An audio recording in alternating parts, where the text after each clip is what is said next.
Hello girls. आज हम consumption function के बारे में पढ़ेंगे, उपभोग फलन जिसे कहा जाता है।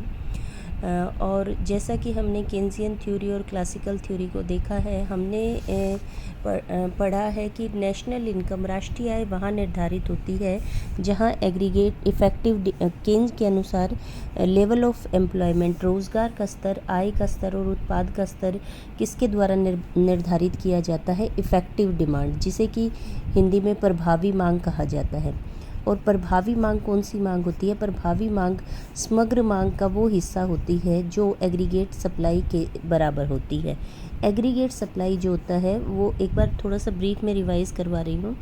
एग्रीगेट सप्लाई वो होता है जो संभावित आय होती है, एक्सपेक्टेड इनकम होती है, संभावित आय या संभावित उत्पाद कहा जाता है। ये वो उत्पाद होता है जिसकी संभावना होती है एक अर्थव्यवस्था के अंदर, एक वित्तीय वर्ष के दौरान अर्थव्यवस्था में संभावित रूप से आय उत्पादित होने की जो मूल्यांकन होता है, अनुमान होता है, उसे एग्रीगेट सप्लाई या पोटेंशियल जीडीपी कहा जाता है। जबकि एक्चुअल में जितना होता है उसे एक्चुअल या वास्तविक जीडीपी या आय कहा जाता है। तो एग्रीगेट डिमांड जो होता है वो वास्तविक जीडीपी या वास्तविक आय या एक्चुअल इनकम इसे कहा जाता है, या इनकम या प्रोडक्ट। और जो एग्रीगेट सप्लाई होती है वो पोटेंशियल होती है। तो एक्चुअल आय जो होती है वही वास्तव के अंदर प्रभावी मांग होती है, जिसे केन्स ने डिफ़ाइन किया है। तो एग्रीगेट डिमांड और एग्रीगेट सप्लाई को हम कैसे बढ़ा सकते हैं, कैसे घटा सकते हैं, इसको समझने के लिए हमें प्रभावी जो मांग होती है, समग्र मांग, या जिसे हम कहते हैं एक्चुअल एग्रीगेट डिमांड, वो क्या होती है, किन किन तत्वों से मिलकर बनती है, इसका स्वरूप कैसे निर्धारित होता है, इसका कर्व कैसे होता है, इसको समझने के लिए हमें किसको समझना पड़ेगा? इसके कंपोनेंट। तो एग्रीगेट डिमांड क्या होती है? असल में एग्रीगेट डिमांड दो जो अर्थव्यवस्था, किसी भी अर्थव्यवस्था के अंदर किसी भी समय बिंदु पर जो मांग होती है, जितनी भी प्रकार की मांग होती है, उस सारी मांग का जो जोड़ होता है वो समग्र मांग कहलाता है, ऑल काइंड ऑफ डिमांड। और जितनी भी मांग होती है उसको मुख्य तौर पर दो भागों में बांटा जाता है। एक मानी जाती है उपभोग मांग, और दूसरी जो मानी जाती है वो होती है निवेश मांग। जितनी भी मांग है उनको दो भागों के अंदर बांटा जाता है, कंजम्पशन डिमांड और इन्वेस्टमेंट डिमांड। कंजम्पशन डिमांड क्या होती है? कंजम्पशन डिमांड होती है जो वस्तुएं हाउस होल्ड सेक्टर द्वारा अपनी आवश्यकताओं को पूरी करने के लिए मांगी जाती है, उन वस्तुओं की मांग क्या कहलाती है? उपभोग मांग। यानी कि वो वस्तुएं जो लोगों की आवश्यकताएं पूरी करती हैं, उन वस्तुओं की मांग क्या कहलाती है? वो उपभोग मांग, या इसको कंजम्पशन डिमांड या सी से डिफाइन किया जाता, रिप्रेजेंट किया जाता है। और दूसरा क्या होता है? जो पूंजीगत वस्तुएं होती हैं। पूंजीगत वस्तुएं वो वस्तुएं होती हैं जो अन्य वस्तुओं के उत्पादन में सहयोग करती हैं, या अन्य वस्तुओं के उत्पादन के लिए जो आवश्यक होती है। तो पूंजीगत जो वस्तुएं होती हैं उसकी मांग किसके द्वारा की जाती है? उसकी मांग प्रोड्यूसर सेक्टर द्वारा की जाती है। प्रोड्यूसर सेक्टर क्या करता है? उसको और उत्पादन करने के लिए मशीनरी की, कच्चे माल की, इस तरह की चीज़ों की ज़रूरत होती है जिनसे वो और आगे उत्पादन कर सके। तो उन वस्तुओं की मांग, निवेश वस्तुओं की या पूंजीगत वस्तुओं की मांग किसके द्वारा की जाती है? उत्पादक क्षेत्र द्वारा या प्रोड्यूसर सेक्टर द्वारा। तो प्रोड्यूसर सेक्टर द्वारा जो मांग की जाती है पूंजीगत वस्तुओं की मांग, कौन सी वस्तुओं की मांग की जाती है? पूंजीगत वस्तुओं की। और पूंजीगत वस्तुओं की मांग को क्या कहा जाता है? निवेश मांग कहा जाता है। तो अर्थव्यवस्था के अंदर जितनी भी वस्तुएं हैं उनको दो भागों में बांटा जाता है, उपभोग वस्तुएं और पूंजीगत वस्तुएं। तो उपभोग वस्तुओं की मांग को कंजम्पशन डिमांड कहा जाता है, और पूंजीगत वस्तुओं की मांग को इन्वेस्टमेंट डिमांड कहा जाता है। तो ये जो कंजम्पशन है, कंजम्पशन डिमांड कैसे निर्धारित होती है? इसका मतलब क्या है? कंजम्पशन क्या होती है? किन किन तत्वों पर निर्भर करती है? तो ये एग्रीगेट डिमांड का व्यवहार समझने के लिए एक तो हमें कंजम्पशन का बिहेवियर समझना पड़ेगा, दूसरा हमें इन्वेस्टमेंट का बिहेवियर समझना पड़ेगा। तो आपकी जो सेकंड यूनिट है, सेकंड यूनिट में हमारे दो ही पार्ट बनते हैं, एक कंजम्पशन बिहेवियर का और दूसरा आपका इन्वेस्टमेंट बिहेवियर का। तो अभी आज जो हम टॉपिक शुरू कर रहे हैं वो थ्योरी ऑफ कंजम्पशन या कंजम्पशन बिहेवियर के नाम से या कंजम्पशन फंक्शन के नाम से इसको जाना जाता है। कंजम्पशन फंक्शन यानी कि उपभोग फलन। उपभोग फलन का क्या मतलब है कि उपभोग जो मांग होती है वो एक्चुअल में किन तत्वों द्वारा निर्धारित की जाती है। तो कंजम्पशन फंक्शन को हम दो भागों में बांटते हैं। एक तो कंजम्पशन फंक्शन है क्या, दूसरा इसी के साथ जो है कंजम्पशन फंक्शन क्या है, और प्रोपेंसिटी ऑफ कंजम्पशन से हम क्या समझते हैं। प्रोपेंसिटी होती है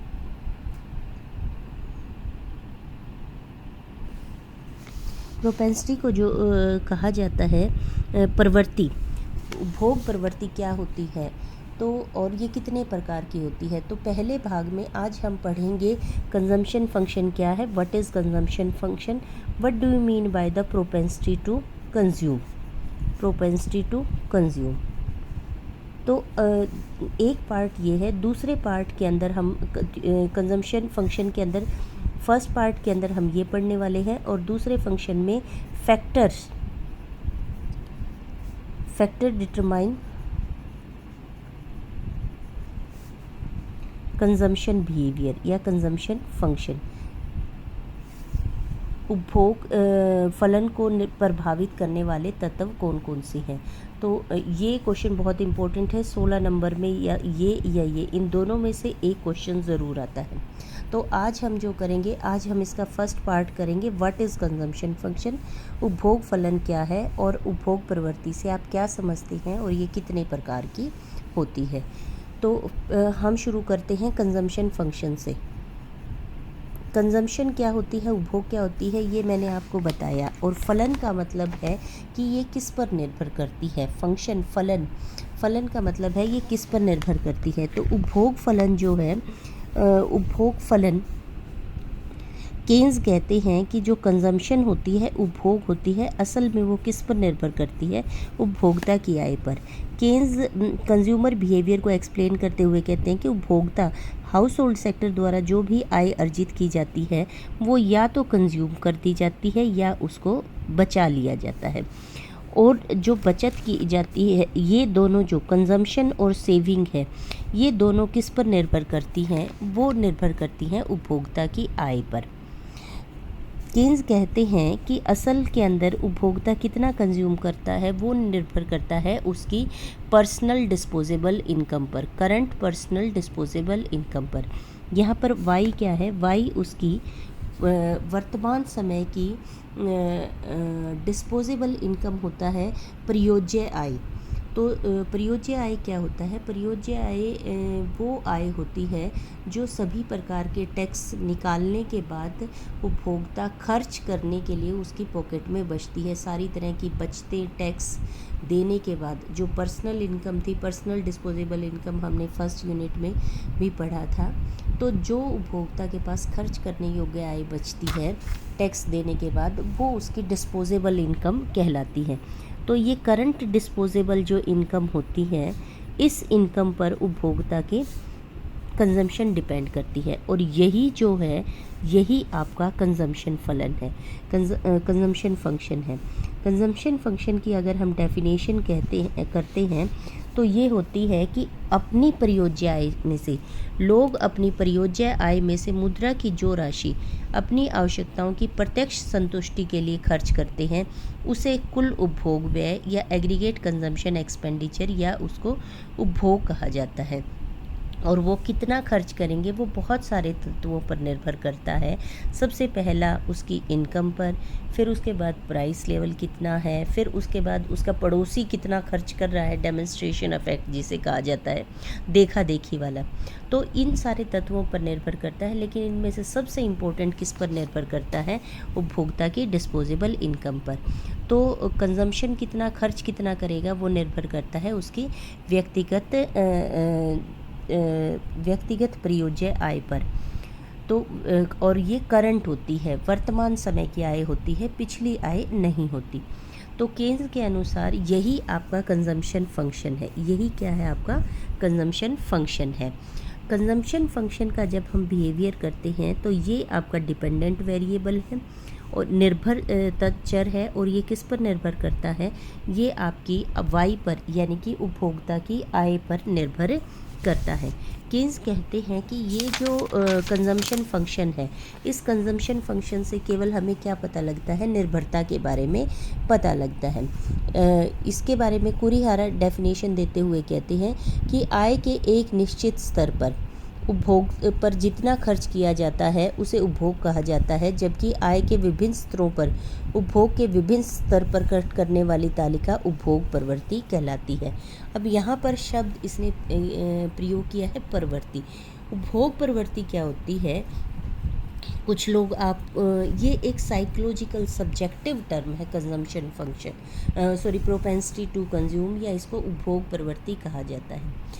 हर व्यक्ति की प्रवृत्ति होती है। आप जैसे सामाजिक जीवन में खड़े होते हैं, आपको पता होता है, हम कहते हैं ये तो बड़ा लड़ाकू प्रवृत्ति का है, ये बड़ा शांत प्रवृत्ति का है, ये बड़ा पढ़ाकू प्रवृत्ति का है, ये बड़ा जो है गुस्से वाली प्रवृत्ति का व्यक्ति है। तो प्रवृत्ति क्या होती है? प्रवृत्ति होती है किसी भी व्यक्ति का जो बिहेवियर होता है। तो बिहेवियर के हिसाब से इसी प्रकार से हर व्यक्ति का एक उपभोग करने की प्रवृत्ति होती है। उपभोग प्रवृत्ति क्या होती है? केन्स कहते हैं कि वो कितनी आय में से कितना खर्च करता है। समान आय पर दो व्यक्ति अलग अलग खर्च कर सकते हैं। एक व्यक्ति है उसी 100 रुपये में से 80 रुपये खर्च करता है, एक व्यक्ति है 100 रुपये में से 60 रुपये खर्च करता है। तो दोनों लोगों की प्रवृत्ति क्या है? अलग अलग है। तो उपभोग प्रवृत्ति क्या होती है? खर्च करने की मंशा या प्रवृत्ति, जिसे हम कह सकते हैं खर्च करने का भाव कितना है। तो उपभोग प्रवृत्ति को जब हम टेक्निकल टर्म्स में, तकनीकी रूप से समझाते हैं, तो उपभोग प्रवृत्ति क्या होती है कि आय के विभिन्न स्तरों पर कोई भी उपभोक्ता कितनी आय खर्च करता है, उसमें से कंजम्पशन पर या उपभोग करता है, कितनी आय का उपभोग करता है, अपनी आय के विभिन्न स्तरों में पर आय का कितना हिस्सा खर्च करता है कंजम्पशन पर, कंजम्पशन गुड्स के ऊपर। तो वो क्या कहलाती है? वो जो तालिका होती है, एक आय पर कितना खर्च करता है, एक इनकम लेवल पर कितना कंजम्पशन करता है, वो उसका कंजम्पशन फंक्शन है। और जब इस बात को हम टेबल के द्वारा एक्सप्लेन करते हैं तो ये क्या कहलाता है? ये कंजम्पशन प्रोपेंसिटी टू कंज्यूम कहलाता है। और प्रोपेंसिटी टू कंज्यूम का बिहेवियर समझाने के लिए केन्स जो है एक भाव बताते हैं, एक टेबल देते हैं। उस टेबल के अनुसार क्या है? उस टेबल के अनुसार आय के विभिन्न स्तरों पर उपभोक्ता द्वारा, ये देखिए यहाँ पर देखिए, आय जब उपभोक्ता की 0 है तब भी वह खर्च कर रहा है 50 रुपये। 50 जब उसकी आय हो जाती है तो वो खर्च कर रहा है 90 रुपये। जब उसकी 200 है तो खर्च कर रहा है 210 रुपये। 250 पर 250, जब उसकी इनकम 500 रुपये हो जाती है तो वो उसमें से कितना खर्च कर रहा है? 450। 750 रुपये उसकी इनकम है तो वो खर्च कितना कर रहा है? 650। 875 इनकम में से वो खर्च कितना कर रहा है? 750। 1000 पर कितना खर्च कर रहा है? 850। और 1500 पर खर्च कर रहा है कितना? 1250। केन्स कहते हैं कि ये जो विभिन्न आय स्तरों पर ये खर्च करने की जो प्रवृत्ति है, ये कहलाती है उपभोग प्रवृत्ति। और इस उपभोग प्रवृत्ति को केन्स जो है साइकोलॉजिकल लॉ ऑफ कंजम्पशन के द्वारा समझाते हैं। ये जो बिहेवियर है कंजम्पशन फंक्शन है। केन्स कहते हैं कि जैसे जैसे उपभोक्ता की आय बढ़ती है तो कंजम्पशन भी बढ़ती है, लेकिन उसका एक पैटर्न बढ़ता है। इसको समझाने के लिए केन्स जो है इस उपभोग प्रवृत्ति, इसको क्या कहते हैं? आय के विभिन्न स्तरों पर उपभोक्ता की जो खर्च करने की प्रवृत्ति है, इसको वो किसके द्वारा समझाते हैं? इसको क्या कहते हैं? वो इसको उपभोग प्रवृत्ति कहते हैं। और वो कहते हैं कि उपभोग प्रवृत्ति एक खास तरीके से व्यवहार करती है। कैसे व्यवहार करती है, इसको समझाने के लिए वो साइकोलॉजिकल लॉ ऑफ कंजम्पशन की सहायता लेते हैं। साइकोलॉजिकल लॉ ऑफ कंजम्पशन उपभोग का मनोवैज्ञानिक नियम, इसके अनुसार केन्स जो हैं 3 बातें कहते हैं। केन्स कहते हैं कि उपभोक्ता जो होता है, जैसे जैसे उसकी उपभोक्ता अपनी समस्त आय को क्या करता है, समस्त आय को या तो वो खर्च करता है या उसको बचाता है। उसका कुछ हिस्सा वो खर्च करता है, वो अपनी ज़रूरतों के लिए उपभोग करता है और बाकी बचे हुए हिस्से को वो बचा लेता है। तो यहाँ पर सबसे पहली बात क्या कहता है जो केन्स है साइकोलॉजिकल लॉ ऑफ कंजम्पशन के माध्यम से, कि जैसे जैसे उपभोक्ता की वाई बढ़ती है, इनकम बढ़ती है, उसकी कंजम्पशन भी बढ़ती है और उसकी सेविंग भी बढ़ती है। जैसे जैसे इनकम बढ़ती है उसकी कंजम्पशन भी बढ़ती है और सेविंग भी बढ़ती है। उसके बाद वो कहता है कि जैसे जैसे उसकी इनकम पहले तो वो क्या कहता है कि अपनी इनकम को वो कंजम्पशन और सेविंग के अंदर डिवाइड करता है। इस बात को यहाँ से देख लीजिए आप कि जब उसकी इनकम 0 है तो भी वो 50 रुपये खर्च कर रहा है। तो ये कहाँ से आए भाई 50 रुपये? ये उसकी पिछली सेविंग है, ठीक है। जितना ये माइनस दिख रहा है ये क्या है, ये उसकी पिछली सेविंग्स है कि वो पिछले महीने के पैसों में से उस पैसे को निकाल रहा है। जहाँ पर उसकी इनकम कंजम्पशन से ज़्यादा हो जाती है, 500 आय है उसकी और 450 उसका खर्च है, 50 रुपये कहाँ चले गए, सेविंग में चले गए। फिर उसकी इनकम बढ़कर 750 हो गई, उसमें से 650 उसने खर्च कर दिए, बाकी के बचे हुए क्या हुए, 100 रुपये उसकी बचत हो गई। तो जैसे जो इनकम और कंजम्पशन है वो क्या होती हैं, वो पैरेलल चलती हैं। तो साइकोलॉजिकल लॉ ऑफ कंजम्पशन क्या कहता है कि उपभोक्ता अपनी समस्त आय को या तो खर्च कर देता है या बचा लेता है। दूसरी बात वो कहता है कि जैसे इनकम बढ़ती है, चेंज इन वाई, इनकम बढ़ती है उसके अनुसार क्या हो जाता है, सी भी बढ़ जाती है। डेल्टा वाई का मतलब है चेंज इन कंजम्पशन, और साथ के साथ क्या होती है, आपकी सेविंग भी बढ़ जाती है। तीसरी बात वो कहता है कि जब इनकम बढ़ती है तो कंजम्पशन भी बढ़ती है और सेविंग भी बढ़ती है। लेकिन ये जो इंक्रीज़ होता है, इंक्रीज़ इनकम जो होता है वो हमेशा क्या होता है, वो आपकी इंक्रीज़ इन कंजम्पशन से क्या होता है, ज़्यादा होता है। जिस तेज़ी से आपकी इनकम बढ़ती है उस तेज़ी से कंजम्पशन नहीं बढ़ती। कंजम्पशन अक्सर क्या होती है, वो आपकी इनकम से पीछे रह जाती है। और सेम इसी तरीके से जैसे जैसे इनकम बढ़ती है, बढ़ती आपकी सेविंग भी है, लेकिन सेविंग का जो इंक्रीज़ होता है वो भी क्या रह जाता है, इनकम से पीछे रह जाता है। इनकम से क्या रह जाता है, पीछे रह जाता है। तो ये 3 क्या है, ये साइकोलॉजिकल लॉ ऑफ कंजम्पशन है। इन तीनों साइकोलॉजिकल लॉ ऑफ कंजम्पशन के आधार पर ही ये कंजम्पशन फंक्शन डिफाइन होता है, ठीक है। अब ये साइकोलॉजिकल लॉ ऑफ कंजम्पशन की 3 इक्वेशंस हैं। ये आपके सिलेबस में मतलब कि टेक्निकली नहीं आएगी आपको डेफिनेशन, लेकिन इसको समझने के लिए आपको पता होना चाहिए कि हमारा जो ये टेबल है, इस टेबल को हम समझेंगे। इसको समझने के लिए हमें ये बात बार बार समझनी पड़ेगी कि असल में जब इनकम बढ़ती है, जब हम कहते हैं कि उपभोग फलन क्या है, उपभोग फलन हमें बताता है कि उपभोग जो है, उपभोग की मात्रा किस पर निर्भर करती है, वो आपकी वर्तमान परियोज्य आय पर निर्भर करती है। तो उपभोग का आय पर निर्भर होना, उपभोग का आय के साथ जो संबंध है वो क्या कहलाता है, उपभोग फलन कहलाता है। और ये संबंध किस प्रकार का है, ये संबंध किस प्रकार का है, ये संबंध किसके द्वारा एक्सप्लेन किया जाता है, उपभोग प्रवृत्ति के द्वारा एक्सप्लेन किया जाता है। अब ये जो इक्वेशन है ये तो टेक्निकल बताता है कि भाई ये इस पर निर्भर करता है, कैसे निर्भर करता है, कैसे प्रभावित होता है, इसको समझने के लिए हमें इसकी इक्वेशन ड्राइव करनी पड़ेगी। वो इक्वेशन क्या है, C = CA + BY। ये ध्यान से देखिए, CA + BY, CA जो है वो C के पैर में है। तो यहाँ पर केन्स इस बात को एक्सप्लेन करते हैं। केन्स कहते हैं कि असल में जो उपभोग है वो आय पर निर्भर करता है, लेकिन वो एक ख़ास पैटर्न को अडॉप्ट करता है। क्या पैटर्न अडॉप्ट करता है कि शुरू के अंदर जब उपभोक्ता की आय 0 होती है, अल्पकाल के अंदर उपभोक्ता का उपभोग जो है वो 0 नहीं होता। अगर मान लीजिए मुझे इस महीने सैलरी नहीं मिलती है तो क्या आय, मेरी वर्तमान आय ज़ीरो है, तो क्या मेरा उपभोग ज़ीरो हो जाएगा? नहीं होगा। जो आवश्यक खर्च हैं खाने पीने के, जो मेरे सर्वाइवल के लिए खर्च हैं, जो मेरे रूटीन के खर्चे हैं, उसको निकालने के लिए मैं पैसा कहाँ से निकालूंगी? वो पैसा मैं पिछली बचत से, पिछले महीने की बचत या उससे पिछले महीने की जो बचत होगी उससे निकालूंगी। तो इसको मैं क्या कहूँगी कि जो पैसा मैंने निकाल लिया, तो क्या किया मैंने? बचत की जगह पर क्या किया? ए बचत किया। ए बचत मैं कब तक करती हूँ? जब तक मेरी कंजम्पशन जो है वो इनकम से ज़्यादा रहती है। तो ये हिस्सा जो CA है, CA असल के अंदर क्या है?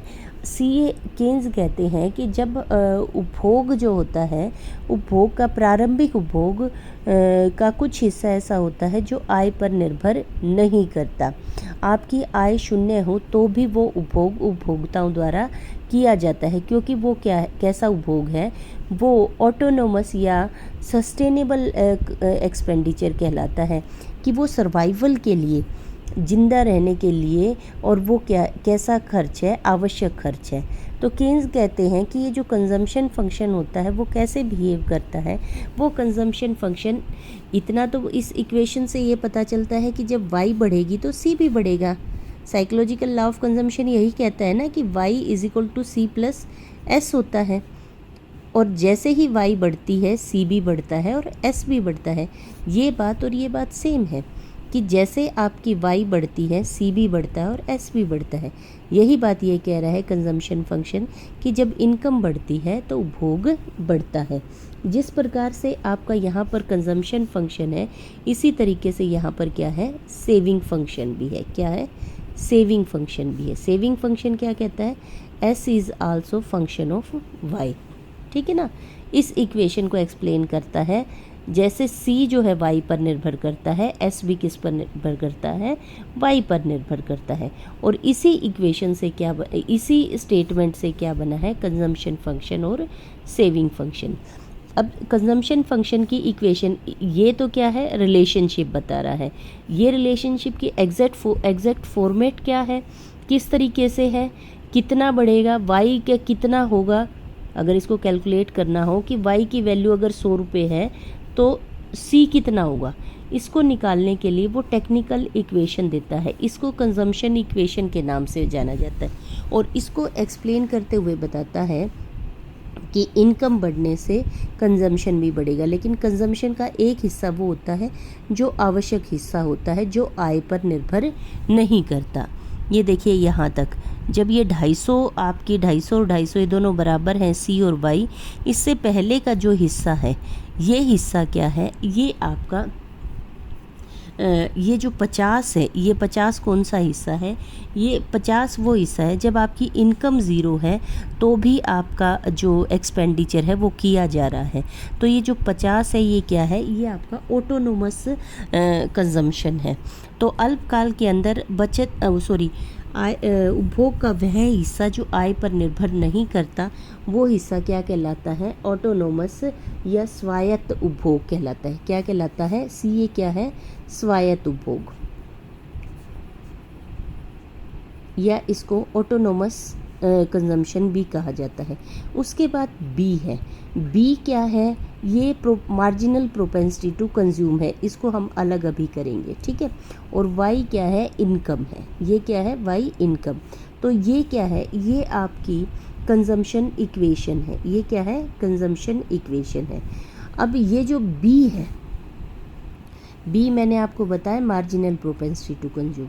अब पहले ये तो समझना पड़ेगा कि मार्जिनल प्रोपेंसिटी टू कंज्यूम क्या होती है। प्रोपेंसिटी टू कंज्यूम, जैसा कि मैंने आपको बताया, प्रोपेंसिटी टू कंज्यूम क्या होती है? ये आपका खर्च करने की प्रवृत्ति होती है, कि हर समाज के अंदर, हर अर्थव्यवस्था के अंदर हर व्यक्ति का खर्च करने का व्यवहार अलग अलग होता है।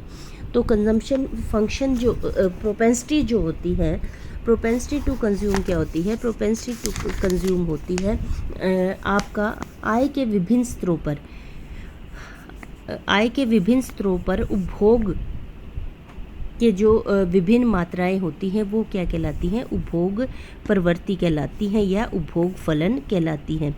ब्रूमैन के शब्दों में यह उपभोग फलन यह बताता है कि उपभोक्ता की आय के प्रत्येक संभव स्तर पर उपभोग पदार्थों और सेवाओं पर लोग कितना खर्च करना चाहेंगे। आय के विभिन्न स्रोतों के ऊपर उपभोग की कितनी मात्रा या विभिन्न वस्तुओं पर उपभोक्ता कितना खर्च करना चाहेंगे, ये जो भाव होता है ये आपकी उपभोग प्रवृत्ति या उपभोग फलन कहलाता है। तो उपभोग प्रवृत्ति जो होती है इसको केन्स कहते हैं कि मापा जा सकता है, और इसको मापने के लिए क्या होते हैं, उन्होंने दो टेक्निकल एट्रीब्यूट्स कहा जाता है, इनको दो टेक्निकल एट्रीब्यूट्स दिए हैं। एट्रीब्यूट्स का मतलब क्या है कि वैसे तो उपभोग प्रवृत्ति क्या होती है, उपभोग प्रवृत्ति एक सामाजिक एक आपका सब्जेक्टिव बिहेवियर है, लोगों की साइकोलॉजी से जुड़ा हुआ है, लेकिन केन्स कहते हैं कि हम इसको माप सकते हैं, और मापने के लिए उन्होंने दो टर्म्स दी हैं, एक एवरेज प्रोपेंसिटी टू कंज्यूम, दूसरा उन्होंने कहा है marginal propensity to consume. Average propensity to consume और marginal propensity to consume are two technical attributes to measure the consumption behaviour of consumers. किसी भी अर्थव्यवस्था में लोगों की उपभोग प्रवृत्ति को मापने के लिए केन्स ने दो तकनीकी टूल्स या दो तकनीकी हथियार जो डेवलप किए हैं, विकसित किए हैं, उनमें से एक है एवरेज प्रोपेंसिटी टू कंज्यूम और दूसरा क्या है, marginal propensity to consume. Average propensity to consume को हिंदी में औसत उपभोग प्रवृत्ति कहा जाता है, और एमपीसी को मार्जिनल प्रोपेंसिटी टू कंज्यूम को सीमांत उपभोग प्रवृत्ति कहा जाता है। औसत उपभोग प्रवृत्ति को शॉर्ट फॉर्म में एपीसी कह दिया जाता है, और आपका मार्जिनल प्रोपेंसिटी टू कंज्यूम को शॉर्ट फॉर्म में एमपीसी कहते हैं। ठीक है, तो वो कहते हैं कि इनके रूप में हम उपभोक्ता की प्रवृत्ति को माप सकते हैं। मापने के लिए सबसे पहले उन्होंने एवरेज प्रोपेंसिटी टू कंज्यूम को डिफ़ाइन किया है। एवरेज प्रोपेंसिटी टू कंज्यूम या एपीसी क्या होती है, केन्स कहते हैं कि व्यक्तिक प्रयोज्य आय, पर्सनल डिस्पोजेबल इनकम और इच्छित उपभोग व्यय के अनुपात को औसत उपभोग प्रवृत्ति कहा जाता है। जो हमारी टेबल है, इसको टेबल के द्वारा हम कर सकते हैं कि उपभोक्ता की आय जब 100 रुपये है तो उपभोक्ता कितना खर्च करता है, 80 रुपये। तो यहाँ पर एवरेज प्रोपेंसिटी टू कंज्यूम कितनी है, एपीसी 80/100, 80/100। तो उपभोग प्रवृत्ति कितनी है, 0.8। 0.8 का मतलब क्या है कि 1 रुपये में से उपभोक्ता कितना खर्च करता है, 80 पैसे। 100 रुपये में से 80 रुपये और 1 रुपये में से 80 पैसे जो है उपभोक्ता खर्च करता है, वो क्या है, वो उसकी औसत उपभोग प्रवृत्ति है। मतलब कि प्रत्येक 1 रुपया अगर उसे मिलता है तो उसमें से वो 80 रुपये खर्च करता है। जब उसकी इनकम बढ़कर 200 रुपये हो जाती है तो उसका खर्च बढ़कर कितना हो जाता है, 120 रुपये। तो जब इनकम उसकी 200 रुपये है तो उसकी उपभोग व्यय कितना है, 120। तो यहाँ पर उसकी औसत उपभोग प्रवृत्ति कितनी होगी, 120/200, 120/200, और ये आ जाएगी 0.6। 0.6 का मतलब क्या है कि जब उपभोक्ता की आय जो है 200 रुपये है तो वो कितना खर्च कर रहा है, 120 रुपये खर्च कर रहा है। यानी कि प्रत्येक 1 रुपये में से वो कितना खर्च कर रहा है, 60 पैसे खर्च कर रहा है। प्रत्येक 1 रुपये में से कितना पैसा खर्च कर रहा है, 60 पैसा खर्च कर रहा है। तो ये जो अनुपात है उपभोग का और आय का जो अनुपात है, यही अनुपात क्या कहलाता है, औसत उपभोग प्रवृत्ति कहलाता है। और यही इसकी डेफिनेशन भी है कि प्रयोज्य आय तथा इच्छित उपभोग व्यय, सी और वाई का जो अनुपात है, उपभोग व्यय और इनकम का जो रेशो है, इन दोनों का रेशो क्या कहलाती है, औसत उपभोग प्रवृत्ति कहलाती है। और इसको एपीसी से रिप्रेजेंट किया जाता है। यहाँ पर स्मॉल सी से किया है, नॉर्मली इसको एपीसी से रिप्रेजेंट किया जाता है। और इसका ये आपकी टेबल है, निकालने का तरीका यही है, 80/100 और 120/200। और इसको जब हम इसका जब हम डायग्राम बनाएंगे, तो इसका डायग्राम जब हम बनाएंगे तो उससे पहले हमें कंजम्पशन फंक्शन का डायग्राम बनाना सीखना पड़ेगा। तो अभी इसको मैं डायग्राम को छोड़ रही हूँ, क्योंकि डायग्राम का इकट्ठा पार्ट लेंगे हम जब हम कंजम्पशन बनाएंगे, कंजम्पशन कर्व बनाएंगे कंजम्पशन फंक्शन के आधार पर। उसके बाद मैं आपको एपीसी और एमपीसी का कर्व के साथ रिलेशनशिप बताऊंगी। आपको अभी सिर्फ इतना इसका फार्मूला देखना है। उसके बाद बात करते हैं marginal propensity to consume. Marginal propensity to consume क्या होती है? ये होती है delta C over delta Y. अब delta C over delta Y का मतलब क्या है? Delta C over delta Y का मतलब है कि जब उपभोक्ता की आय बढ़ती है तो उपभोग कितना बढ़ता है। देखो, आय कितनी बड़ी है और उपभोग कितना बड़ा है। ऊपर वाले एग्जाम्पल में देखिए, आय यहाँ पर कितनी बड़ी है? 100 रुपये से बढ़कर 200 रुपये होगी। तो आय कितनी बड़ी है? ये y2 है और ये क्या है आपका y1 है। तो आय कितनी बड़ी है? डेल्टा y क्या आ जाएगी? y2 माइनस y1 क्या आ जाएगी? y2 minus y1। जब इनकम 100 रुपये बढ़ता है तो कंजम्पशन कितनी बड़ी है? C2 minus C1। C2 minus C1 क्या आ जाएगा? Delta C is equal to C2 minus C1। C2 कितना है? 120 और C1 कितना है? 80। यानी कि डेल्टा C कितना आ गया? कंजम्पशन कितना बढ़ा है? 40 रुपये। यानी कि इनकम जब आपकी 100 रुपये बढ़ रही है तो कंजम्पशन कितनी बढ़ रही है? 40 रुपये बढ़ रही है। तो मार्जिनल प्रोपेंसिटी टू कंज्यूम क्या है? मार्जिनल प्रोपेंसिटी टू कंज्यूम इस इनकम बढ़े हुए उपभोग का बढ़ी हुई आय के साथ जो अनुपात होता है वो क्या कहलाता है? वो अनुपात आपका मार्जिनल प्रोपेंसिटी टू कंज्यूम कहलाता है। तो यहाँ कितना आएगा? 40/100 0.4 का मतलब क्या है कि जब आपकी इनकम बढ़ती है तो उपभोग जो है कितना बढ़ रहा है? प्रत्येक 1 रुपये पर 40 पैसे। प्रत्येक बढ़े हुए 1 रुपये में से जब उपभोक्ता की इनकम बढ़ती है यहाँ से यहाँ, तो प्रत्येक बढ़े हुए 1 रुपये में से उपभोक्ता ने कितना खर्च किया? 40 पैसे खर्च किया। तो बाकी कितने बचे? 60 कहाँ गई? वो बचत में गई। तो जब हम सेविंग फंक्शन करेंगे तो यही चीज़ दोबारा से करेंगे। ठीक है, तो यहाँ पर अभी हम मार्जिनल प्रोपेंसिटी टू कंज्यूम की हम बात करते हैं। इच्छित उपभोग व्यय क्या है? Delta C over delta Y का अनुपात। ये डेल्टा सी, ये डेल्टा वाई है और यही क्या है? यही आपकी मार्जिनल प्रोपेंसिटी टू कंज्यूम है। जो आपकी बुक्स हैं, कई बुक्स में इनके लिए अलग अलग सिंबल आते हैं। ये यहाँ पर सी की बजाय इसको नॉर्मली बुक्स अल्फ़ा रिप्रेजेंट करती हैं और ये जो होती है या इसको ए के रूप में भी रिप्रेजेंट किया जाता है। और ये जो मार्जिनल प्रोपेंसिटी टू कंज्यूम होती है इसको बी के रूप में भी रिप्रेजेंट किया जाता है, इसको बीटा के रूप में भी लिखा जाता है और इसको एमपीसी के रूप में भी सीधा सीधा लिख दिया जाता है। तो मार्जिनल प्रोपेंसिटी टू कंज्यूम क्या होता है? बीटा, बी या एमपीसी होती है और इसका फार्मूला कितना होता है? Delta C over delta Y. और देखिए ये निकाल रखी है, जो मैंने ऊपर टेबल में करवाया है वही चीज़ निकाली हुई है। इसका मतलब समझिए कि जब इनकम 1 रुपया बढ़ता है, जो ये third psychological law of consumption का थर्ड पॉइंट मैंने करवाया है, ये वही है कि जब आपकी आय बढ़ती है तो उपभोग भी बढ़ता है और बचत भी बढ़ती है। लेकिन जब आय बढ़ती है तो आय में जो बढ़ोतरी होती है वो क्या होती है? उपभोग में होने वाली बढ़ोतरी से ज़्यादा होती है। यानी कि आय में वृद्धि ज़्यादा होती है और उपभोग में प्रवृत्ति जो वृद्धि होती है वो कम होती है। तो आय की वृद्धि उपभोग की वृद्धि से ज़्यादा है। तो एमपीसी भी क्या बता रहा है? एमपीसी यही बता रहा है कि जब उपभोक्ता की आय 1 रुपया बढ़ रही है तो उपभोग कितना बढ़ रहा है? वो 0.4 बढ़ रहा है।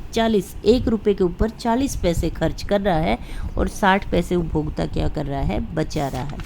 अब यही चीज़ इस कर्व को एक्सप्लेन करने के लिए देखो, एक बात ध्यान रखिए कि मार्जिनल प्रोपेंसिटी टू कंज्यूम को कैलकुलेट करने के लिए आपको एटलीस्ट 2 वैल्यू y की चाहिए और 2 वैल्यू आपको c की चाहिए, तब जाकर आप इसको कैलकुलेट कर पाएंगे। यहाँ पर देखिए, 200 100, y2 y1 कितना आया डेल्टा y 100, डेल्टा c कितना आया 120 माइनस 80, ये आया 40, और आपकी MPC कितनी आई 40/100 दैट इज़ 0.4।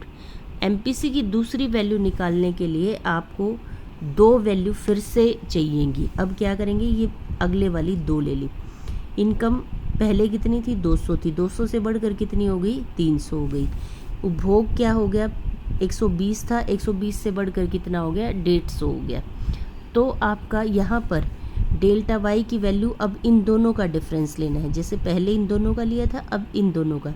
अब हम किसके इंक्रीज़ निकाल रहे हैं कि जब इनकम 200 थी, 200 से बढ़कर 300 हो गई, लोगों की आय बढ़ती है तो उपभोग प्रवृत्ति का क्या व्यवहार है। तो जब यहाँ पर बढ़ी तो आपका डेल्टा सी की value I 150 minus 120 that is 30, और उपभोग प्रवृत्ति क्या हो गई 0.3 हो गई। यानी कि जब आपकी इनकम 100 से 200 गई तो आपकी उपभोग प्रवृत्ति कितनी थी, 1 रुपये में से 40 पैसे खर्च कर रहे थे।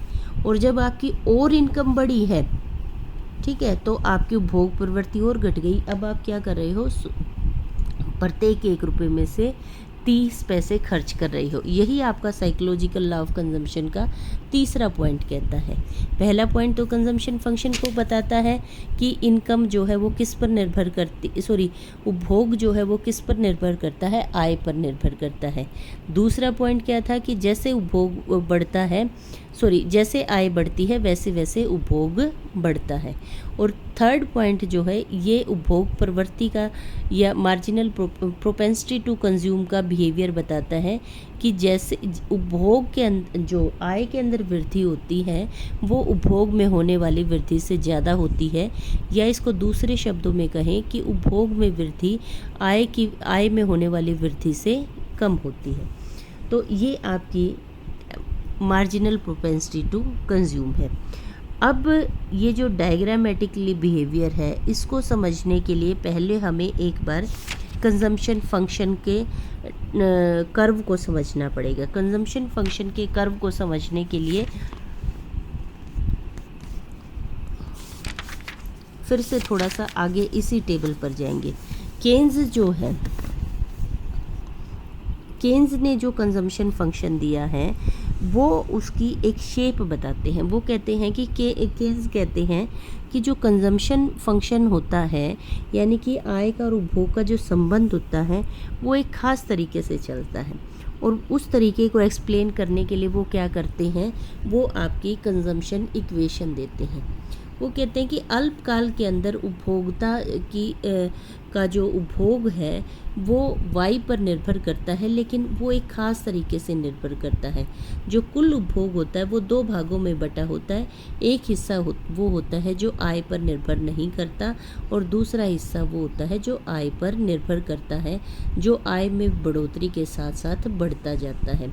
और कितना बढ़ेगा वो डिपेंड करेगा कि लोगों की सीमांत उपभोग प्रवृत्ति कितनी है, यानी कि MPC की वैल्यू कितनी है। अब एक बात मैं आपको बता दूं, ये जो APC और MPC हमने किया है, APC की वैल्यू भी हमेशा 0 और 1 के बीच में रहती है, और जो मार्जिनल प्रोपेंसिटी टू कंज्यूम है उसकी वैल्यू भी 0 और 1 के बीच में रहती है। 0 और 1 के बीच में रहने का मतलब क्या है, रेशो ही है ना, C और Y की रेशो है, और C किस में से निकलता है, Y में से निकलता है। जितना Y बढ़ेगा या तो क्या होगा, लोगों का 1 रुपया बढ़ा तो लोग ने 1 रुपया खर्च कर दिया, तो C/Y दोनों बराबर हो गए। दूसरा क्या सिचुएशन हुई, C/Y, देखो इसको ऐसे कर सकते हैं, इसकी वैल्यू जो है इनके बीच में कैसे रहेगी कि 100 रुपये बढ़े, 100 रुपये थे तो उपभोग कितना था, 100 का 100 खर्च कर रहे थे, इनकम 200 हो गई, 200 का 200 खर्च कर दिया, तो यहाँ पर 100/100 की रेशो 1 आई, 200/200 की रेशो 1 आई। एवरेज प्रोपेंसिटी टू कंज्यूम, यानी कि यहाँ पर कोई बचत ही नहीं हो रही। दूसरी सिचुएशन ये हो सकती है कि ये 100 रुपये थे और कोई खर्च नहीं कर रहा, 0 खर्च कर रहा है, तो 0/100 0, और ये 0, ये बटे में 200 0। यानी कि आपकी सारी की सारी इनकम क्या कर ली जा रही है, बचत की जा रही है। तो कहने का मतलब क्या है कि मैक्सिमम वैल्यू कितनी हो सकती है और मिनिमम वैल्यू कितनी हो सकती है।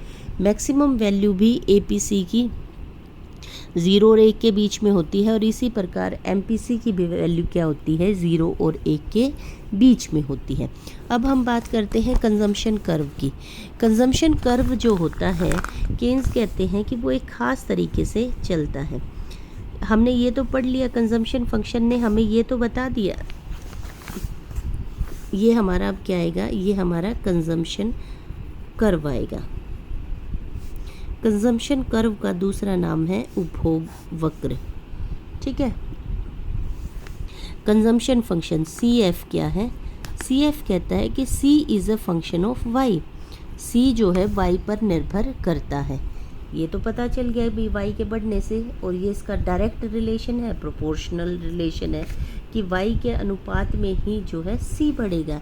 लेकिन इसका कर्व कैसा होगा, तो इस कर्व को समझाने के लिए वो कहते हैं कि यहाँ पर हम एक्स एक्सिस पर क्या लेंगे, इनकम लेंगे। क्या लेंगे, इनकम लेंगे। और वाई एक्सिस पर क्या लेंगे, कंजम्पशन लेंगे। तो केन्स कहते हैं कि ये जो कंजम्पशन कर्व आएगा, इसकी इक्वेशन क्या रहेगी, C is equal to CA plus BY रहेगी। क्या रहेगी, CA is equal to BY। CA का मतलब क्या है, ये दो भाग हैं इस इक्वेशन के। अगर आपने इक्वेशंस पढ़ी हैं 10वीं में, आपने पढ़ी होंगी। इक्वेशन का थोड़ा सा मैं बता देती हूँ। मैंने पिछले सेम में भी आपको थोड़ा सा ये कंसेप्ट बताया था कि x is equal to 3 plus, sorry ये था आपका y is equal to 3 plus 2x। ऐसा होता था ना इक्वेशन। और आपसे पूछा जाता था y की वैल्यू निकालिए। y की वैल्यू निकालने के लिए आप करते थे let x is equal to 1। x 1 है तो y की वैल्यू कितनी आ जाएगी, y की वैल्यू आ जाएगी 5। x की वैल्यू अगर 2 आ गई तो y की वैल्यू कितनी आएगी, 2 दूनी 4 और 3 7। ठीक है। तो इस तरह की जो इक्वेशंस होती हैं, इनको लीनियर इक्वेशन कहा जाता है, रैखिक समीकरण कहा जाता है। समीकरण का मतलब क्या होता है, दो चर संख्याओं के बीच में संबंध। ये संबंध पावर वाला है, घात वाला है तो क्वाड्रिक रिलेशन आ गया। और अगर ये बिना घातीय है, सीधा संबंध है, तो इसे क्या कहते हैं, रैखिक संबंध कहते हैं। और रैखिक संबंध में आपने देखा था कि एक कांस्टेंट टर्म थी और एक क्या थी, वेरिएबल के साथ लगी हुई टर्म थी। ठीक है। तो ये जो टर्म होती है, इस टर्म को इंटरसेप्ट पैरामीटर कहा जाते हैं। इंटरसेप्ट पैरामीटर का मतलब क्या है कि ये वैल्यू क्या बताती है कि कर्व कहाँ से शुरू होगा। तो यहाँ पर ये जो CA है, असल में वो ये 3 के बराबर है। ये असल में क्या बता रही है, ये बता रही है कि इनकम 0, x अगर 0 हो भी जाए तो y की वैल्यू 3 आएगी ना। यही चीज़ यहाँ पर CA बता रहा है कि भाई इनकम जब 0 हो जाएगी तो भी आपकी कुछ ना कुछ कंजम्पशन होगी। लोग मरेंगे तो नहीं ना, जब इनकम नहीं है तो खर्च भी नहीं करना, ऐसा तो नहीं करेंगे। 0 नहीं होगा तो कंजम्पशन क्या होगी, थोड़ा सा ऊपर से शुरू होगी। और उसके बाद क्या रहेगा, उसके बाद ये वाला हिस्सा काम करना शुरू कर देगा। तो कंजम्पशन कर्व जो है वो क्या होगा, इस तरीके का होगा। ये जो ढाल होगा ये 45 डिग्री से कम रहेगा। ये क्या रहेगा, 45 डिग्री से कम रहेगा। 45 डिग्री से कम क्यों रहेगा, क्योंकि आप जानते हैं टेंजेंट 45 की वैल्यू कितनी होती है, 1। और कंजम्पशन कर्व जो है 1 कब होता है, कंजम्पशन कर्व 1 होने का मतलब है कि जितना भी कमा रहे हैं वो सारा का, जितनी भी इनकम हो रही है वो सारा का सारा खर्च कर दिया जाए। तो ऐसी सिचुएशन बहुत रेयर होती है। एक्सेप्शनल सिचुएशन होती है कि बिल्कुल भी खर्च ना किया जाए, यानी कि एमपीसी और एपीसी का 0 होना। और दूसरी एक्सेप्शनल सिचुएशन होती है एमपीसी और एपीसी दोनों का 1 होना। तो 1 भी नहीं पाया जाता सामान्यतः और 0 भी नहीं पाया जाता। तो इसीलिए जो एक कंजम्पशन कर्व होता है, इसका ढाल कितना होता है, 45 डिग्री से कम होता है। ये जो होता है ये वो हिस्सा होता है किसके बराबर होता है, CA के बराबर होता है। और ये जो कर्व है ये कंजम्पशन कर्व है। यहाँ पर ये एंगल कितना रहेगा, ये MPC की मात्रा पर निर्भर करेगा, B की वैल्यू पर। ठीक है, B का मतलब है कि जितनी जैसे जैसे इनकम बढ़ती जा रही है आपका उपभोग जो है वो क्या होता जा रहा है, बढ़ता जा रहा है। अगर हम Y का कर्व ड्रा करें तो Y का कर्व 45 डिग्री आएगा। ये जो इक्वेशन है, इस इक्वेशन से ये जो वैल्यूज़ हैं, इन वैल्यूज़ को जो डिफ़ाइन किया गया है वो इसी आधार पर किया गया है कि अगर हम इस y वाले कर्व को अगर ड्रा करते हैं, शुरू में 0 है तो ये O एक्सिस से यहाँ से शुरू होगा, और जैसे जैसे इनकम बढ़ती जा रही है आपका कंजम्पशन जो है बढ़ती जा रही है, और इनकम जो है टाइम के साथ ऐसे चलती है। और ये दोनों कर्व यहाँ पर इस बिंदु पर कट कर रहे हैं। इस बिंदु से पहले जो है C ऊपर है, Y नीचे है, और इस बिंदु के बाद Y ऊपर है, C नीचे है। ठीक है, यहाँ पर देख लीजिए आप, ये 0 है तो ये 50 से शुरू हुआ, ये वाला गैप आ गया 50 वाला। ठीक है, यहाँ तक 250 तक पहुँचने तक क्या है, आपकी कंजम्पशन एक्सपेंडिचर ज़्यादा है और ये कम है। माइनस ये इसीलिए तो आ रहा है ना, 50 90, ये 50 है, ये 200 है, 210 है, ये 250 है, ये 250। ठीक है, तो ये वाला हिस्सा वो हिस्सा होता है जहाँ पर कंजम्पशन ज़्यादा है, इनकम कम है। ये हिस्सा वो हिस्सा होता है जो आय पर बिल्कुल निर्भर नहीं करता, आय 0 हो तो भी ये 0 नहीं होता। और इस बिंदु के बाद क्या होता है, Y और C का गैप बढ़ता चला जाता है। तो ये जो गैप होता है ये -S है और ये क्या है आपका +S है, सेविंग। ये गैप किसके द्वारा रिप्रेजेंट किया जाता है, सेविंग के द्वारा। ठीक है, और यहाँ पर Y और C दोनों एक दूसरे के बराबर है, Y और C दोनों एक दूसरे के बराबर है। तो ये क्या कहलाता है, ये आपका कंजम्पशन कर्व। ये जो कंजम्पशन कर्व है यही आपकी डिफ़ाइन करता है शेप किसकी, एग्रीगेट डिमांड की। किसकी शेप डिसाइड करेगा, एग्रीगेट डिमांड की। तो ये कंजम्पशन कर्व की जो शेप है वो बड़ा ध्यान से देखिए कि ये कभी भी 0 से शुरू नहीं होता। शॉर्ट रन के अंदर, अल्पकाल के अंदर Y एक्सिस से शुरू होगा और इसका जो ढाल होगा वो 45 डिग्री से कम रहेगा। 45, और ये जो इनकम होती है इसका ढाल कितना होता है, 45 डिग्री है। तो ये इसका ढाल 45 डिग्री है और इसका 45 से कम है, तभी ये दो नॉन पैरेलल लाइंस हैं और इसी वजह से ये दोनों इस बिंदु पर कट करती हैं। ठीक है, इसके साथ साथ सेविंग कर्व और साथ के साथ मैं आपको एक्सप्लेन कर देती हूँ। सेविंग कर्व भी साथ के साथ यहीं पर रिप्रेजेंट होता है। कैसे रिप्रेजेंट किया जाता है, यहाँ पर कंजम्पशन है और इस तरफ क्या होगी, सेविंग होगी, दूसरा क्या होगा, सेविंग होगा। तो कंजम्पशन कर्व क्या होगा, ये जितना प्लस है ये इतना ही माइनस है। तो जितना ये गैप है, ये गैप आपका जितना है, ये गैप जितना है इतना ही नीचे से आपका क्या रहेगा, सेविंग कर्व शुरू हो जाएगा। सेविंग कर्व, और जहाँ पर ये दोनों एक दूसरे के बराबर है वहाँ पर क्या हो जाएगी, सेविंग 0 है तो वो यहाँ पर आ जाएगी। ठीक है, और जैसे जैसे ये गैप बढ़ता जाएगा, ये जो गैप है, ये गैप आपका, ये गैप और ये गैप, इसका एरिया दोनों का क्या रहेगा, ये बराबर रहेगा। ये आपका क्या हो जाता है, सेविंग कर्व। जैसे आपका कंजम्पशन फंक्शन है बिल्कुल उसी तरीके से सेविंग फंक्शन है, और वो क्या कहता है कि S is a function of Y, S is a function of Y। और इसकी इक्वेशन क्या बनेगी, S is equal to CA की जगह क्या जाएगा, -CA।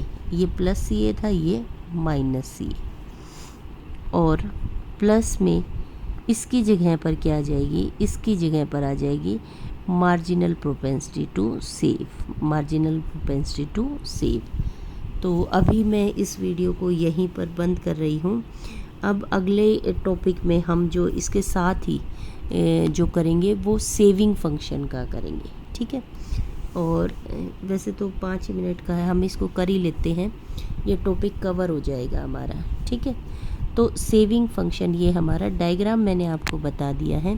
जिस तरीके से उपभोग प्रवृत्ति होती है बिल्कुल सेम इसी तरीके से एवरेज प्रोपेंसिटी टू सेव और मार्जिनल प्रोपेंसिटी टू सेव होती है। एवरेज प्रोपेंसिटी टू सेव क्या होती है, सेविंग आ जाएगी, क्या आ जाएगी, सेविंग, और नीचे क्या आ जाएगी, इनकम। बचत और आय का जो किसी भी पॉइंट पर बचत और आय का जो अनुपात होता है वो औसत उपभोग प्रवृत्ति कहलाती है।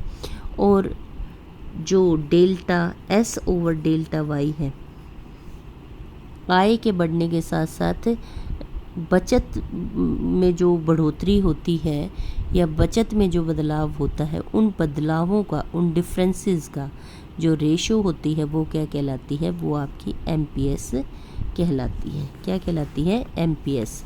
और इसकी भी वैल्यू जो होती है वो क्या होती है, एपीएस की वैल्यू भी ग्रेटर देन और इक्वल टू 0, और मैक्सिमम कितनी होती है,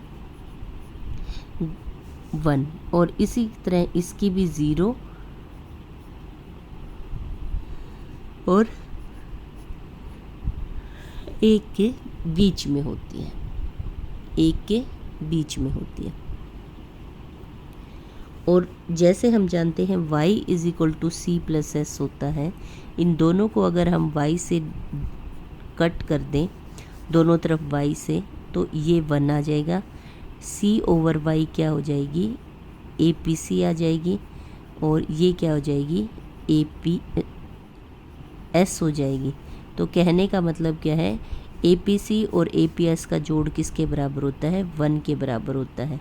और इसको अगर हम दूसरे तरीके से लिखें, इसको इधर जाकर माइनस कर दें, तो ये क्या हो जाएगा, 1 माइनस APS। इसी तरीके से अगर हम इन दोनों को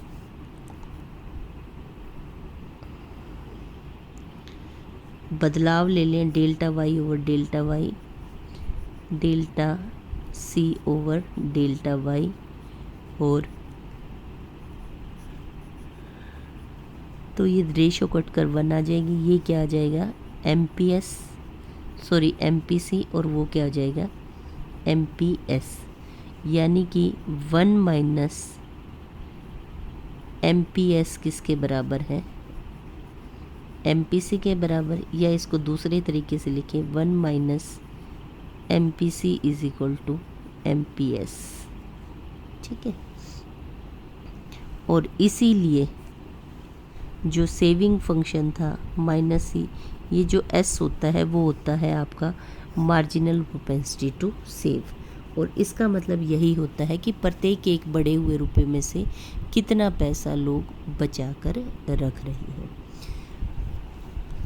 तो ये ऑलमोस्ट आपका टॉपिक जो है सुपरफिशली मैंने आपको एक बार के लिए कवर करवा दिया। एक लेक्चर और इस पर मैं आपको देने वाली हूँ, तो आप बुक मैं आपको वीडियो बना देती हूँ इसकी, आप इसको एक बार से पढ़ लें सारा।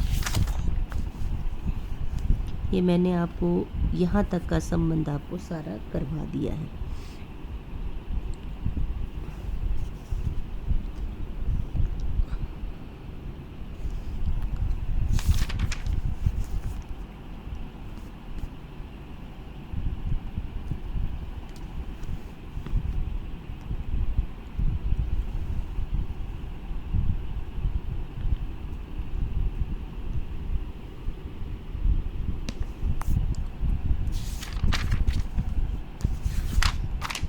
एक ये आप जो डायग्राम है जो मैंने अभी आपको यहाँ पर ये डायग्राम बताया है, ये सी कर्व यही है।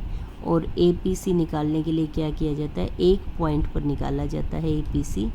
और इसको कैसे निकाला जाएगा, ये जो पॉइंट है यहाँ से इस पर परपेंडिकुलर ड्रा कर लिया जाएगा, और यहाँ पर इसको आगे बढ़ाकर ये क्या बन गया, ये एक ट्रायंगल बन गई।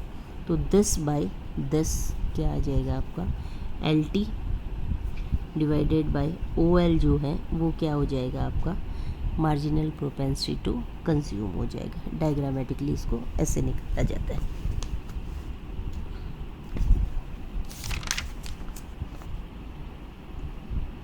लेकिन इसका कैसे निकाला जाता है, MPC के लिए एमपीसी के लिए डायग्राम में हमें क्या निकालना पड़ेगा, एक ये इस पॉइंट से इस पॉइंट, इसमें ये देखा जाता है कि यहाँ से यहाँ टी से पहले हम इस इनकम पर इतनी कंजम्पशन थी, अब क्या है इतनी इनकम पर इतनी कंजम्पशन है। तो बदलाव कितना हुआ जब हम टी से T1 पर गए, टी से T1 पर। यहाँ पर क्या है कि हम यहाँ से चले थे, ठीक है, जीरो इनकम से, और अब हम यहाँ पर पहुँचे हैं, ठीक है।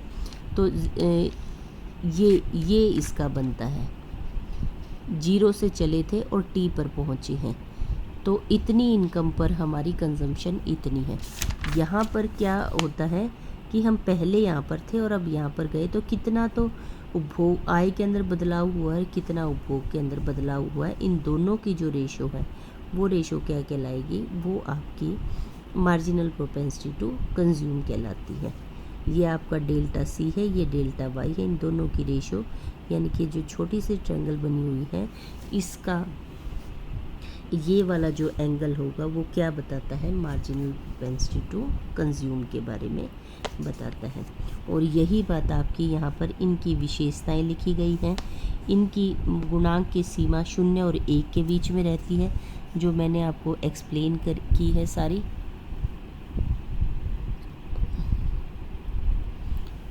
उसके बाद ये दो बातें और लिखी हैं, विकसित देशों की तुलना में अल्प विकसित देशों में एपीसी और एमपीसी के गुणांक ऊंचे होते हैं, क्योंकि गरीब देशों के जैसे जब हमारी इनकम कम होती है तो बचत कम होती है, खर्चे ज़्यादा होते हैं बेसिक। इस वजह से गरीब लोग या गरीब देश दोनों की ही बात करें तो उनके अंदर चूँकि लो इनकम ग्रुप होता है, लो इनकम ग्रुप के कारण उनके खर्चे जो हैं वो हमेशा कंजम्पशन जो है एक्सपेंडिचर विकसित देशों की तुलना में ज़्यादा रहता है।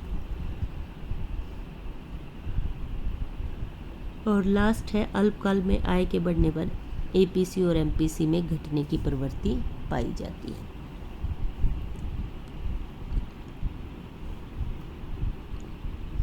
क्यों होता है ये हम अगला टॉपिक करेंगे जब मैं आपको समझाने वाली हूँ।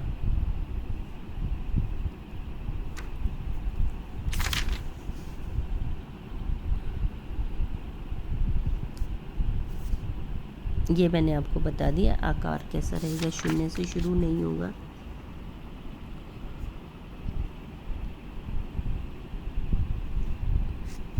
ये एपीसी होती है, एमपीसी होती है।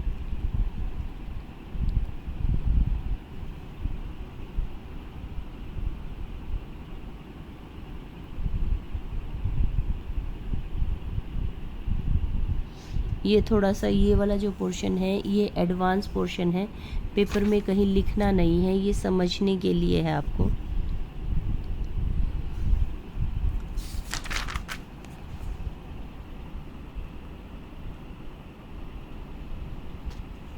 ये एडवांस केस है कि ज़रूरी नहीं है कि स्ट्रेट लाइन घुमावदार भी हो सकता है। ये स्ट्रेट लाइन आपको समझाने के लिए बताया गया है, लेकिन एडवांस इकोनॉमिक्स में ये घुमावदार भी हो सकता है। और ये साथ के साथ आपका बचत फलन इसके साथ साथ शुरू हो जाता है।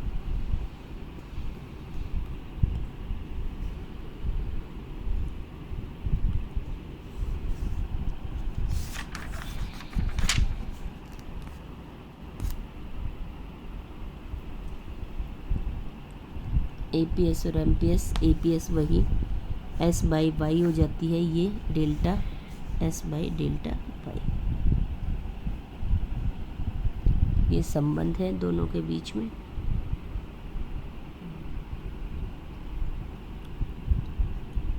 और ये सारी कंबाइंड एपीसी एमपीएस सारी इकट्ठी करके निकाल रखिए।